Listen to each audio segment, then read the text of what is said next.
Everyone welcome to ইকুহিপাথলৈ আপোনালোক সকলোকে স্বাগতম জনাইছো আৰম্ভ কৰিবলৈ ওলাইছো নতুন এটি ক্লাছ আৰু আজিৰ ক্লাছত আমি কি পঢ়িম আজিৰ ক্লাছত আমি মোটিভেশ্যনৰ one of the most famous and my one of the most favourite theory যিটো হৈছে আব্ৰাহিম মাছলোৰ নিট হায়াৰকি থিয়ৰীৰ বিষয়ে আজি আমি পঢ়িম ইয়াক কৰবাত আপোনালোকে ডিফাৰেণ্ট লেংগুৱেজত দেখিবলৈ পাব অসমীয়াৰ ক্ষেত্ৰত কৰবাত প্ৰয়োজনীয়তাৰ অতিক্ৰমৰ ধাৰণা বা প্ৰয়োজনীয়তাৰ অতিক্ৰমৰ স্তৰ বুলিও আপোনালোকে কৰবাত দেখিবলৈ পাব ঠিক আছে গতিকে আহক আজি থিয়ৰিটো আৰম্ভ কৰিছো আৰু এই থিয়ৰিটো এটা one of the most requested video' আছিলে যে থিয়ৰিটো বুজি পোৱা নাই সেইবাবে আজি একদম চিম্পল লেংগুৱেজত আমি থিয়ৰিটো বুজিবলৈ চেষ্টা কৰিম ঠিক আছে আৰম্ভ কৰিছো আহক এতিয়া এইগৰাকী হৈছে ব্যক্তি যাক আপোনালোকে আপোনালোকৰ স্ক্ৰীনত দেখিবলৈ পাইছে চ' এই থিয়ৰিটো কি বুলি যদি সোধা যায় তেন্তে আমি ক'ব পাৰো যে এইগৰাকী ব্যক্তিয়ে তেওঁৰ এখন ৰিচাৰ্চ পেপাৰৰ থ্ৰুৰে এটা থিয়ৰি প্ৰেজেন্ট কৰিছিল যিটো থিয়ৰি ইমান ৰিয়েলিষ্টিক আছিল যে বৰ্তমান সময়তো তাক যদি আমি কিছুমান বেচিক এক্সাম্পলৰ সহায়ত কম্পেয়াৰ কৰো তেন্তে আপোনালোকে ইজিলি গম পাব যে এই থিয়ৰিটো বৰ্তমান সময়ত কিমান গ্ৰহণযোগ্যতা আছে এই থিয়ৰিটো গতিকে এজন মানুহৰ যিটো মটিভেশ্যন থাকে সেই মটিভেশ্যনটো মানুহ এজনৰ নিডৰ লগত কিদৰে সংযোজিত হৈ থাকে আৰু নিডসমূহ পৰিপূৰণৰ ফলত মটিভেশ্যনৰ লেভেলটো কিমান ইনক্ৰিজ হৈ গৈ থাকে তেখেতে এই থিয়ৰিটোৰ জৰিয়তে উপস্থাপন কৰিবলৈ প্ৰয়াস কৰিছে গতিকে এইগৰাকী ব্যক্তিক আপোনালোকে দেখিবলৈ পাইছে এই থিয়ৰিটোত বেচিকেলি হিউমেন নিডছসমূহক মানুহৰ যিবোৰ প্ৰয়োজনীয়তা আছে মানুহৰ প্ৰয়োজনীয়তাসমূহক কিছুমান কিহত ভাগ কৰাৰ চেষ্টা কৰা গৈছে কিছুমান লেভেলত ক্লাছিফাই কৰাৰ চেষ্টা কৰা গৈছে এই যিবোৰ মানুহৰ প্ৰয়োজনীয়তাসমূহক কিছুমান লেভেলত ক্লাছিফাই কৰিছে এটা হায়াৰকিত ক্লাছিফাই কৰিছে অৰ্থাৎ 1 2 3 4 এনেকৈ এটা লেভেল ৱাইজ তাক ক্লাছিফাই কৰাৰ চেষ্টা কৰিছে এই যিবোৰ ক্লাছিফিকেশ্যনছ আছে এই ক্লাছিফিকেশ্যনছবোৰৰ থ্ৰুৰে আজি এই ক্লাছিফিকেশ্যনছবোৰ শেষ হৈছে সেলফ একচুৱেলাইজেশ্যন নিডছ যিটো একেবাৰে টপ লেভেলত ৰাখিছে মানে আপোনাৰ আত্মসন্তুষ্টিৰ প্ৰয়োজনীয়তাটো তেওঁ একেবাৰে টপ লেভেলত ৰাখিছে গতিকে এই যিবোৰ মানুহৰ প্ৰয়োজনীয়তা তাক এটা পৰ্যায়ত সজাইছে আৰু সেই পৰ্যায়ৰ একেবাৰে টপত কি আছে সেলফ একচুৱেলাইজেশ্যন নিডটো একেবাৰে টপত সজাইছে তেখেতে গতিকে এই পৰ্যায়সমূহ কি কৰিছে তেখেতে তাক আমি আজি ওৱান বাই ওৱান পঢ়িম গতিকে প্ৰথমটো এইখন শ্লাইডলৈকে আপোনালোকে লক্ষ্য কৰিব পাৰে ঠিক আছে আৰু যদি আপোনালোকে মোৰ ভইচটো অকমান পাইছে মানে বেছি শ্ল' পাইছে তেন্তে ফাষ্ট কৰি ল'ব পাৰিব চ' ইয়াতে তেখেতে আমি কেইটা ষ্টেজ দিয়া দেখিছো 1 2 3 4 5 গতিকে অল টোটেল তেখেতৰ তাত কেইটা ষ্টেজেছ আছে বুলি যদি সোধে 5টা ষ্টেজেছ আছে প্ৰথমটো ফাৰ্ষ্ট কুৱেশ্যনে আমাক হ'ল যে আব্ৰাহিম মাছলোৰ অল টোটেল কেইটা ষ্টেজ তেওঁ দি থৈ গৈছে 5টা মন কৰিব ইয়াতে তেওঁ পিছত আৰু মানে কি এই থিয়ৰিটো আৰু বেছি ইম্প্ৰভাইজ কৰি তেখেতে আৰু ষ্টেপ সোমাইছিলে 3টা সেইকেইটাৰ বিষয়ে আমি পিছত কথা পাতিম কিন্তু প্ৰাইমাৰীলি তেখেতে কেইটা দিছিলে 5টা ষ্টেজ দিছিল প্ৰথমটো ষ্টেজক তেখেতে নাম দিছে ফিজিঅলজিকেল নিডছ ৰূপে তাৰ ওপৰত আপোনাৰ কি থাকিব সেফটি নিডছ তাৰ ওপৰত থাকিব আপোনাৰ বিলয়িংনেছ বা লাভ নিডছ তাৰ ওপৰত থাকিব আপোনাৰ এষ্টিম নিডছ এণ্ড তাৰ ওপৰত থাকিব আপোনাৰ সেলফ একচুৱেলাইজেশ্যন নিড গতিকে এই গোটেইকেইটা নিডক আমি এটা সৰু এক্সাম্পলৰ সহায়ত প্ৰথমতে ৰাফলি বুজি ল'বলৈ চেষ্টা কৰো আহক লেটছ সে এজন শিক্ষাৰীক আপুনি লগ পাইছে ৰাস্তাৰে যোৱা শিক্ষাৰী এজনে চ' যেতিয়া মানুহৰ আমি সকলোৱে পঢ়ি আহিছো যে মানুহৰ মৌলিক প্ৰয়োজন খাদ্য বস্ত্ৰ বাসস্থান এই তিনিটা মানুহৰ মৌলিক প্ৰয়োজন হয় যেতিয়া মানুহৰ মৌলিক প্ৰয়োজনকেইটা পূৰ্ণ হ'ব মানুহৰ প্ৰাইমাৰী কনচাৰ্ণ কি হয় এই মৌলিক প্ৰয়োজনকেইটা পূৰ কৰা যদি এজন ভিক্ষাৰীক আপুনি গৈ কিনে সোধে বা পদপথত থকা ব্যক্তি এজনক গৈ সোধে যে আপোনাক বৰ্তমান সময়ত আটাইতকৈ প্ৰয়োজনীয় বস্তু কি তেতিয়া তেওঁ ক'ব খাদ্য বস্ত্ৰ আৰু বাসস্থান এই তিনিটা যদি সুকলমে তেওঁ দিনটোত পায় বা চলি থাকিব পাৰে সেইকেইটা হ'ব তেওঁৰ জীৱনত লাভ কৰিব বিচৰা আটাইতকৈ ডাঙৰ বস্তু গতিকে এইটোক তেওঁ কি বুলি ক্লাছিফাই কৰিছে তেওঁ ফিজিঅলজিকেল নিড ৰূপে ক্লাছিফাই কৰিছে তেখেতে কৈছে যে এজন মানুহৰ মটিভেশ্যন লেভেল তেতিয়াহে ইনক্ৰিজ হ'ব যেতিয়া এই বেচিক নিডছসমূহ মানুহ এজনে প্ৰথমতে ফুলফিল কৰিব গতিকে পদপথত থকা ব্যক্তি এজনৰ প্ৰথমতে পইণ্ট কি আহিব যে তেওঁ খাদ্য বস্তু বাসস্থান এই তিনিটা মৌলিক প্ৰয়োজন পূৰ কৰাটো যেতিয়া এই তিনিটা মৌলিক প্ৰয়োজন তেওঁ পূৰ কৰি উঠিব তেতিয়া তাৰ ওপৰত তেওঁৰ নেক্সট নিডটো বিল্ড আপ হ'ব সেইটো হৈছে সেফটি নিডছ ঠিক আছে নিৰাপত্তাৰ প্ৰয়োজনীয়তা কি কৈছে সিকিউৰিটি এণ্ড সেফটি এতিয়া সাপোজ তেওঁ খাদ্যও পালে বস্ত্ৰও পালে বাসস্থানৰ কাৰণে আপুনি তেওঁক এটা ঘৰ বনাই দিছে এতিয়া ঘৰটো আপুনি তেওঁক কি দিছে একেবাৰে পাহাৰৰ টিলাত বনাই দিছে য'ত বাঘে বা যিকোনো ধৰণৰ বনৰীয়া জীৱ-জন্তুৰ পৰা তেওঁৰ আক্ৰমণ হ'ব পাৰে গতিকে সেই আক্ৰমণত তেওঁ বাচি নাথাকে গতিকে খাদ্য বস্ত্ৰ পোৱাৰ পিছত তেওঁ থকা বাসস্থানটো নিৰাপদে থকাটো তেওঁৰ কাৰণে কি হ'ব সেকেন্ড মেইন পাৰপাস হ'ব গতিকে তেওঁ কি ভাবিব যে এতিয়া মই খাদ্য সোনকালে মানে সময়মতে পাই আছো পিন্ধিবলৈ কাপোৰ আছে, থকা জাগাও আছে, বা থকা জাগাটো মোৰ নিৰাপদ স্থানত হ'ব লাগিব, যাতে থকা জাগাটোৱে মোক কি দিব পাৰে, নিৰাপত্তা প্ৰদান কৰিব পাৰে। এতিয়া ঠিক আছে, থকা জাগাটো ঠিক হৈ গ'ল। তাৰ পিছত কি নিড এৰাইজ হ'ব বুলি তেখেতে কৈছে, লাভ এণ্ড বিলংনেছ। যেনেকে আমাৰ ফ্ৰেণ্ডশ্বিপ, ফ্ৰেণ্ডছ, লাভ, আমি সকলোৱে বিচাৰো লাইফত, নহয় জানো? আমি এইটোও জানো যে মানুহ এটা সমাজপ্ৰিয় প্ৰাণী হয়। যিহেতুকে মানুহ সমাজপ্ৰিয় প্ৰাণী, মানুহে কি বিচাৰি ফুৰিব, মানুহে ফ্ৰেণ্ডশ্বিপ বা মানুহে লাভ বিচাৰি ফুৰিব। গতিকে এই যে মৰম, ভাল পোৱা, বন্ধুত্ব, এইবোৰ বস্তু নোহোৱাকে তেওঁ চলিব নোৱাৰে। তেওঁৰ টিলাত তেওঁৰ ঘৰটো ছেফ হ'ল, কিন্তু তাৰ আশে পাশে যদি কোনো এখন ছচাইটি নাথাকে, এখন সমাজ নাথাকে, এখন গাঁও নাথাকে, সেই মানুহজনে কিন্তু অকলে টিলাত বসবাস কৰিব নোৱাৰে। গতিকে এই যে তেওঁ কাষত মানুহ বিচাৰি ফুৰিছে, তেওঁৰ বন্ধু বান্ধৱ বিচাৰি ফুৰিছে, ৰিলেটিভছ বিচাৰি ফুৰিছে, ঠিক আছে, ৰিলেটিভছ বাৰু বেয়াই হয়, তথাপিতো বিচাৰি ফুৰিছে, এইটোক কি বুলি কৈছে, এইটোক মাৰ্ক্স লৈ কৈছে যে এইটো বিলংনেছ এণ্ড লাভ নিড হ'ব। এইটো থাৰ্ড প্ৰায়ৰিটিত আহিব। এতিয়া মন কৰিব দেই, পদপথৰ শিক্ষা, পদপথৰ মানুহজনৰ কিন্তু প্ৰথমতে যিটো আপোনাৰ খাদ্য বস্তু আছিল সেইটো কমপ্লিট হ'ল, তাৰপিছত বাসস্থানটোত ছেফটি এড হ'ল, বাসস্থানৰ ছেফটিৰ ওপৰত তেওঁৰ বেলেগৰ লাভ, কেয়াৰটো এড হ'ল। তাৰপিছত কি এড হ'ব বুলি কৈছে, এষ্টিম নিডছ এড হ'ব বুলি কৈছে, মানে প্ৰেষ্টিজ এণ্ড ফিলিং অফ একমপ্লিছমেণ্ট, মানে আপুনি কিবা লাইফত মানে একমপ্লিছ কৰিব পাৰিছে, ঠিক আছে, আপুনি লাইফত মানে আপোনাৰ যিটো প্ৰেষ্টিজ, মানে আপোনাৰ যিটো আপোনাক বেলেগে মানে কি আপোনাৰ গুণ বাসনা বা আপুনি আপুনি কি কি পাইছে উপলব্ধিতাটোৰ ক্ষেত্ৰত তেখেতে এষ্টিম নিডছ বুলি কৈছে। তাৰ ওপৰত কৈছে চেল্ফ একচুৱেলাইজেশ্যন নিড। চ' ইয়াতে কৈছে যে এচিভিং ওৱানছ ফুল পটেনচিয়েল ইনক্লুডিং ক্ৰিয়েটিভ এক্টিভিটিজ, যে আপুনি মানে আপোনাৰ লাইফত, হোল লাইফ চাইকেলত আপুনি কি কি এচিভ কৰিলে, আপোনাৰ যিমান পটেনচিয়েলিটিজ আছিলে, ঠিক আছে, যিখিনি এবিলিটিজ আছিলে, প্লাছ আপুনি কি কি এক্সট্ৰা ক্ৰিয়েটিভ কাম কৰিলে, সেইখিনি ৰিয়েলাইজেশ্যন আপোনাৰ ইয়াত আহিব। এতিয়া এজন পদপথত থকা ব্যক্তিৰ কেতিয়াও আত্ম উপলব্ধিতাৰ নিডটো, আত্ম উপলব্ধিতাৰ প্ৰয়োজনীয়তাটো আগত নাহে, তেওঁৰ কাৰণে কোনটো প্ৰয়োজনীয়তা আগত আহিব, সদায় খাদ্য বস্তু বাসস্থানত। ঠিক একেদৰে এজন ব্যক্তি যাৰ তাত অলৰেডি এই গোটেইবোৰ ফুলফিল হৈ আছে, তেওঁৰ কাৰণে কিন্তু আত্ম উপলব্ধিতাৰ নিডটোহে আগলৈ আহিব। এই গোটেইবোৰ নিডছ তেওঁৰ কাৰণে কি হৈ যাব, অলৰেডি ফুলফিল নিড হৈ যাব। গতিকে তেখেতে তেওঁৰ থিয়ৰিটোত কৈছিল যে এজন ব্যক্তিৰ যেতিয়া এটা নিড ফুলফিল হ'ব, তেতিয়াহে তেওঁ ছেকেণ্ড নিডটো ফুলফিল কৰিবৰ কাৰণে আগবাঢ়ে বুলি তেখেতে কৈছে। যেতিয়া তেওঁৰ প্ৰাইমাৰী নিডটো ফুলফিল হৈ নাথাকিব, তেতিয়া তেওঁ তাৰ ওপৰৰ নিডসমূহ ফুলফিল কৰিবলৈ আগ নাবাঢ়ে বুলি তেখেতে এই থিয়ৰিটোত কৈছে। আৰু সেইবাবে তলৰ দুটা নিডক তেখেতে বেচিক নিড বুলি কৈছে, তাৰপিছত তাৰ ওপৰৰ দুটা নিডক তেখেতে কি বুলি কৈছে, সাইকোলজিকেল নিড বুলি কৈছে, আৰু একেবাৰে সেল্ফ একচুৱেলাইজেশ্যন নিডটোক তেখেতে কৈছে সেল্ফ ফুলফিলমেন্ট নিড বুলি। ঠিক আছে, মন কৰিব, বেচিক নিডছত কি কি পৰে, সাইকোলজিকেল নিডছত কি কি পৰে, আৰু সেল্ফ ফুলফিলমেন্ট নিডতনো কি কি পৰে। সাৰ কিছু সকলোৱে এক্সাম্পলটোৰ থ্ৰুৰে বুজি পাইছে যে মই কি বুজাব বিচাৰিছো। চ' ইয়াতে প্ৰথমটো পইণ্ট দিছে আমাক শাৰীৰিক প্ৰয়োজনীয়তা। শাৰীৰিক প্ৰয়োজনীয়তাত কৈছে যে মানুহ জীয়াই থাকিবৰ কাৰণে যিবোৰ জৈৱিক প্ৰয়োজনীয়তা, যেনে বায়ু, খাদ্য, পানী, আশ্ৰয়, কাপোৰ, চ' এইবোৰ বা টোপনি, এইবোৰক আমাক কি বুলি ক'ব পাৰো, বেচিক নিডছ, যিখিনি থাকিলেহে এজন মানুহ জীয়াই থাকিব পাৰিব। গতিকে এই বেচিক নিডছ খিনি ফুলফিল হলেহে এজন মানুহ কিহলৈকে আগবাঢ়িব, সুৰক্ষাৰ প্ৰয়োজনীয়তালৈকে আগবাঢ়িব। যেতিয়া তেওঁৰ বেচিক নিড খিনি নাথাকিব, তেওঁৰ কাৰণে কিন্তু ছেফটি ইজ জাষ্ট আ ৱৰ্ড বা জাষ্ট আ কুৱেশ্যন মাৰ্ক হিচাপে থাকি যাব। তাৰপিছত এই নিডটো ফুলফিল হোৱাৰ পিছত ছেফটি নিডলৈ আহিব। ছেফটি নিডত কি কৈছে, এজন মানুহে যেতিয়া জীৱনৰ শৃংখলা, ভৱিষ্যত মানে ভৱিষ্যত যোগ্যতা বা নিয়ন্ত্ৰণ কি কৰিব পাৰিব, অভিজ্ঞতা লাভ কৰিব বিচাৰে, তেতিয়া সেইটো কি হ'ব, সুৰক্ষাৰ প্ৰয়োজনীয়তাৰ ভিতৰত অন্তৰ্ভুক্ত হ'ব। এই দুটা নিড ফুলফিল হলে থাৰ্ড নিডটো কি আহিব বুলি কৈছিলো মই, প্ৰেম আৰু মানে বিলয়িংনেছ নিড, ঠিক আছে। চ' অন্তৰ্গতাৰ প্ৰয়োজনীয়তা, মানে যিবোৰ আপোনাৰ আন্ত ব্যক্তিগত সম্পৰ্ক থাকিব, সংযোগ থাকিব, মানে এটা গোটৰ মানুহ সংযোগ আৰু এটা গোটৰ অংশ হোৱাৰ বাবে মানুহৰ আৱেগিক প্ৰয়োজনীয়তা ইয়াতে কি বুজাইছে,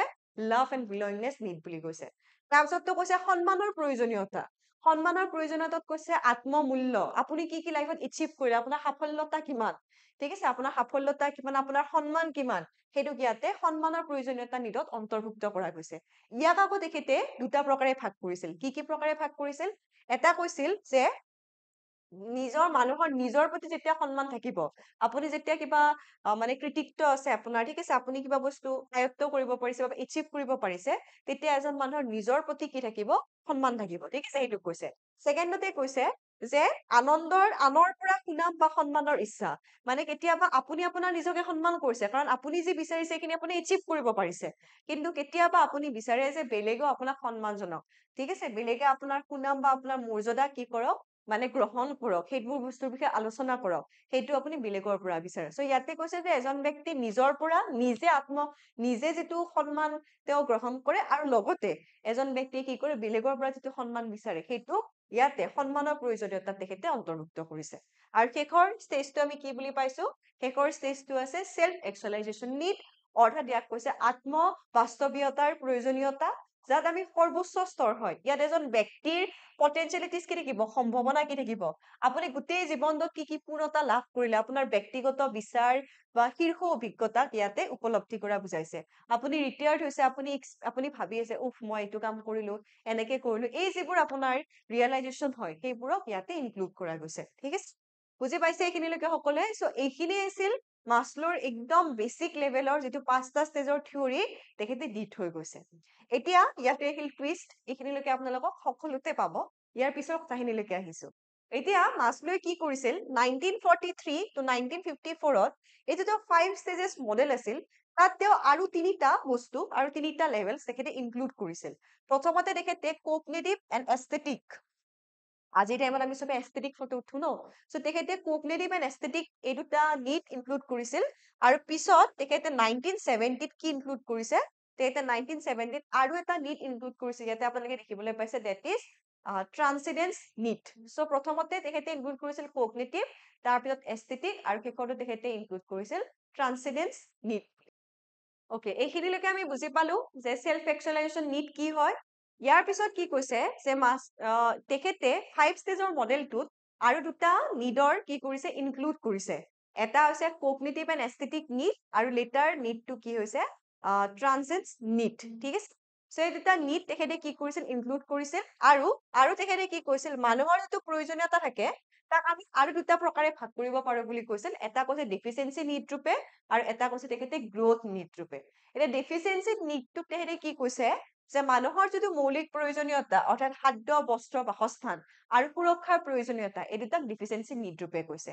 দুটা নিড যেতিয়া এটা মানুহৰ এৰাইজ হ'ব তেতিয়া মানুহ এটাই কি কৰিব, কিমান সোনকালে ইয়াক সমাপ্ত কৰিব পাৰি তাৰ প্ৰতি চিন্তা চৰ্চা কৰিব। গতিকে এইকেইটাক তেখেতে একেবাৰে প্ৰাইমাৰী ষ্টেজত ডেফিচিয়েঞ্চি নিড ৰূপে ইণ্ডিকেট কৰিছে। তাৰপিছত তেখেতে গ্ৰথ নিড ৰূপে কৈছে, গ্ৰথ নিডক কৈছে যে হাইয়েষ্ট লেভেল অফ নিড বুলি কৈছে। গ্ৰথ নিড কেতিয়া এৰাইজ হ'ব, যেতিয়া এজন মানুহৰ চিন্তাধাৰা বেচিকেলি ইন্টেলেকচুৱেল এণ্ড ক্ৰিয়েটিভ বিহেভিয়াৰ্ছ আমি গ্ৰথ নিডৰ ক্ষেত্ৰত দেখিব পাওঁ বুলি কৈছে। ঠিক আছে, মানে ইয়াতে কৈছে যে lake of something rather than going for desire to grow as a person. So ইয়াতে কৈছে যে যেতিয়া আপোনাৰ মানে চেল্ফ একচুৱেলাইজেশ্যন নিডৰ ক্ষেত্ৰত আপোনাৰ গ্ৰথ নিড এৰাইজ হয় বুলি কৈছে। ঠিক আছে, গ্ৰথ কেতিয়া হ'ব, যেতিয়া আপুনি হাই লেভেল অফ নিডটো আপুনি এচিভ কৰিব, লোৱাৰ লেভেল নিডখিনি আপুনি এচিভ কৰিলে, তাৰপিছত আপুনি হাই অৰ্ডাৰ পাই গ'লে, যে আপুনি হাই অৰ্ডাৰ পালে তেতিয়া আপুনি কি দেখিবলৈ পাব, গ্ৰথ নিড দেখিবলৈ পাব। চ' ডেফিচিয়েঞ্চি মানে তলৰ লেভেলসমূহ অতিক্ৰম কৰাটো ডেফিচিয়েঞ্চি নিড ৰূপে কৈছে এগেইন, আৰু তাৰপিছত ওপৰৰ যিটো হাইয়েষ্ট অৰ্ডাৰ নিড সেইটোক তেখেতে গ্ৰথ নিড ৰূপে ইণ্ডিকেট কৰিছিল।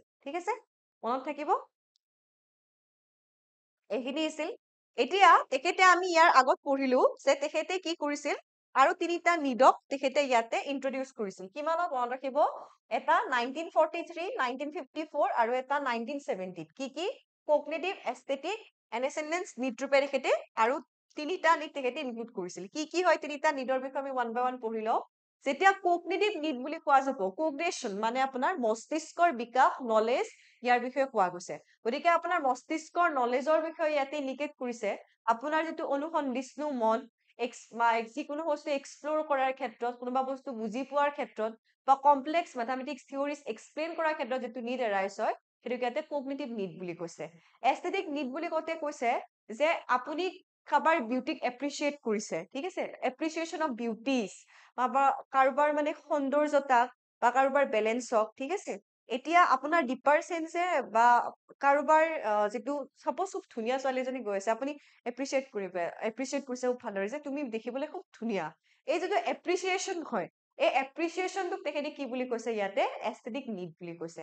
তাৰপিছত শেষৰ নিডৰ ক্ষেত্ৰত তেখেতে কৈছে যে এই নিডটো কৈছে যে it represent the human desire to connect with the higher reality purpose or universe এখন ইউনিভাৰ্চৰ লগত আপুনি কিদৰে নিজক কানেক্ট কৰি ৰাখিব পাৰে ইয়াৰ ক্ষেত্ৰত এই নীডটো এৰাইজ হয় বুলি কৈছে এতিয়া এই নীডকেইটা আৰু যিকেইটা আমি অলপ আগতে পঢ়িলো এই নীডকেইটা পাৰ্থক্য দেখিছানে অলপ আগতে পৰা নীডকেইটা are the more realistic than the these needs সেইকাৰণে এই নীডকেইটাৰ কথা আপোনালোকে বহুত বুকত দেখিবলৈ নাপাব as compared to the earlier need because earlier নীডকেইটা widely acceptable need হয় কিন্তু এই নীডকেইটা তেখেতে later on stage ইনক্লুড কৰিছিল আৰু তেখেতে ষ্টেটমেন্ট ডিফাৰেণ্ট টাইমত চেঞ্জ কৰি আছিল যাৰ বাবে আপোনালোকে হয়তো কিছুমান বুকত এই নীড কেইটাৰ মেনশ্যনো থকা নেদেখিব পাৰে ঠিক আছে এইখিনি হৈছে ইংৰাজী এইখিনি হৈছে অসমীয়া অতিক্ৰমতাৰ প্ৰয়োজনীয়তা নান্দনিক প্ৰয়োজনীয়তা আৰু কৈছে জ্ঞানমূলক প্ৰয়োজনীয়তা ঠিক আছে বুজি পাইছে এতিয়া আমি বুজি পালো যে থিওৰি কি কি আছিল এতিয়া এই থিওৰিখিনি আপুনি স্কুলত কেনেকে এপ্লাই কৰিব সেইটো বুজি পাব লাগিল সো স্কুলত এপ্লাই কৰিবৰ কাৰণে প্ৰথমতে আমি কি কৰিব লাগিব আমি গোটেইকেইটা লেভেল চাওঁ সো সাইকোলজিকেল লেভেলৰ পৰা আমি স্কুলৰ ক্ষেত্ৰত ষ্টুডেণ্টক আমি ৱাটাৰ ফুড ৰেষ্ট ৰুম দিব পাৰো মানে আমি ব্ৰেক পিৰিয়ড ইন্ট্ৰডিউস কৰিব পাৰো 9টাৰ পৰা 3টালৈ বোলে কন্টিনিউয়াস ক্লাছ কৰিছে নো ব্ৰেক তেতিয়া নহব গতিকে এজ টু ফুলফিল আ সাইকোলজিকেল নিড আমাৰ কাৰণে বেছিক প্ৰয়োজনীয়তা কি হ'ব ব্ৰেক পিৰিয়ড ইন্ট্ৰডিউস কৰা ঠিক আছে সেকেন্ডতে কৈছে সেফটি নিড সেফটি মানে আমি এনেকে কৰিব লাগিব যাতে আমি both বয় এণ্ড গাৰ্ল দুটাৰে সেফটি এনশিওৰ কৰিব পাৰো স্কুলত গতিকে তাৰ কাৰণে আমাৰ যেটো মানে কি প্ৰিমাইজেছ হ'ব সেইটো আমাৰ কি হ'ব লাগিব এটা ভাল প্ৰিমাইজেছ হ'ব লাগিব য'ত ল'ৰা ছোৱালী সকল থাকিব যাতে তাত শিক্ষকসকলে তদাৰক কৰিব পাৰে তাৰপিছত আমাৰ নিডটো আছিল বিলয়িংনেছ আমি কেনেকে ক্ৰিয়েট কৰিব পাৰো টিম ৱৰ্ক কৰি কিনে ন এটা গ্ৰুপত কাম কৰিব দি আমি যদি সিহঁতৰ এজন মনিটৰ বনাই দিও ঠিক আছে আমি যদি ক্লাছৰুমটো মানে ষ্টুডেন্ট চেন্ট্ৰিক বনাই দিও তেতিয়াহলে আমি কি কৰিব পাৰো আমি বিলয়িংনেছ ক্ৰিয়েট কৰিব পাৰো তাৰপিছত এইটো কৈছে যে এইটোক আমি কিদৰে ক্ৰিয়েট কৰিব পাৰো আমি ষ্টুডেন্টৰ ৱৰ্ক দেখাই ষ্টুডেন্টক এম্পাৱাৰ কৰি কিনে ঠিক আছে